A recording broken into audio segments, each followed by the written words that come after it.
Nasılsınız? İyi misiniz? Buyurun Sayın.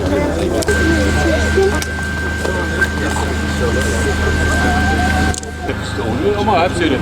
Ama şu anda verimli bir sene. Şu an verimli bir sene. Sizin şansınız Vallahi ne yazmışsa bu sene gayet güzel değil mi? güzel olsun. Verim gayet iyi. Güzel. 5 kilodan aşağı vermiyor. Çok iyi. Çok güzel. 5 kilo bize beklediğimiz o kadar. Peki normalde bu tarlaların ortalaması ne kadar? 500'den 600 bazen 700-800 de oluyor ama hep öyle değil. Ama şu anda verimli bir Verim, şu an senedeyiz. verimli. Bu sene bugün burayı bir aldılar. Güzel dediler. İyi. Proteini de çok yüksek. Çok güzel. Çok iyi. İyi hadi bereketli olsun inşallah. Çekiyorum efendim. O video cinsi. O video cinsi. O video. Baklavalı grubunda en kaliteli bulgurlu baklavalıkta.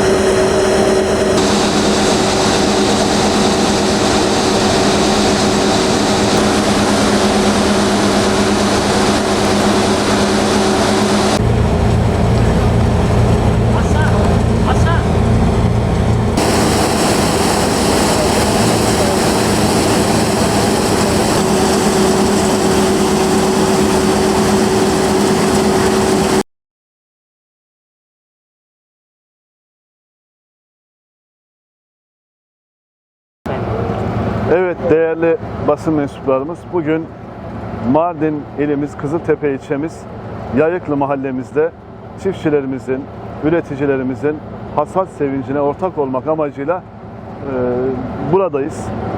Sizlerin de bildiği gibi Mardin'imiz sahip olduğu verimli tarım arazileri ve üretim potansiyeliyle ülkemizin en önemli tarım merkezlerinden biridir.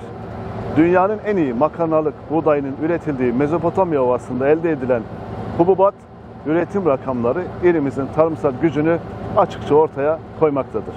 Özellikle bu yıl yaşanan olumlu yağışlar sayesinde kuru araziler de dahil dekara 400 kilogram verim alınmış ve böylece sulama yapılmadan yüksek verimlere ulaşılmıştır elhamdülillah. 2026 yılı üretim verilerine göre Mardin genelinde arpa ekim alanı 596.284 dekar olarak gerçekleşmiştir.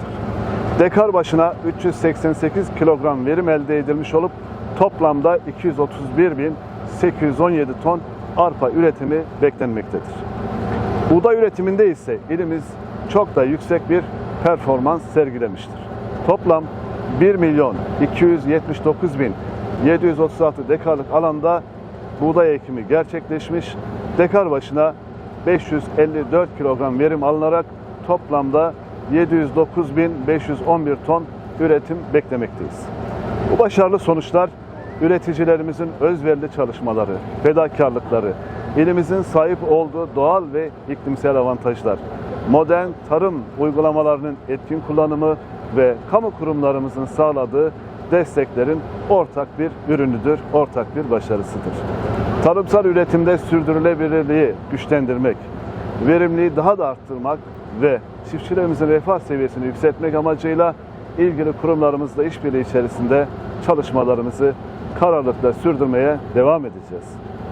Burada çok önemli bir konuya da değinmek istiyorum. Çiftçilerimizin ve kıymetli Mardinli vatandaşlarımızın özellikle anız yakılmaması konusunda azami dikkat ve hassasiyet göstermelerini istirham ediyoruz. Bu konuda idari olarak anız yakılmasının önlenmesi için gerekli tüm tedbirleri almış bulunmaktayız. Ancak sizlerin de bildiği gibi bu mücadelede en büyük sorumluluk toprağını koruyan ve geleceğini düşünen üreticilerimize düşmektedir. Bu vesileyle her aşamasında fedakarca çalışan tüm çiftçilerimize bereketli bir sezon diliyorum. Hasatları bereketli olsun inşallah. Bol kazançlar diliyorum. Hayırlı uğurlu olsun inşallah. Kalite de güzel. Sayın Valimizin de buyurduğu gibi ülkemizin en büyük hububat merkezlerinden bir tanesi buradadır. Aynı zamanda Kızıltepe'mizde de Orta Doğu'nun en büyük hububat merkezi vardır ve inşallah bu sene çiftçilerimizin de bu sektöre bağlı olan tarım sanayisi de ve diğer kollar da mutlu olacaklardır. Rabbim bereketli kılsın inşallah, hepimize hayırlı olsun. Tamam.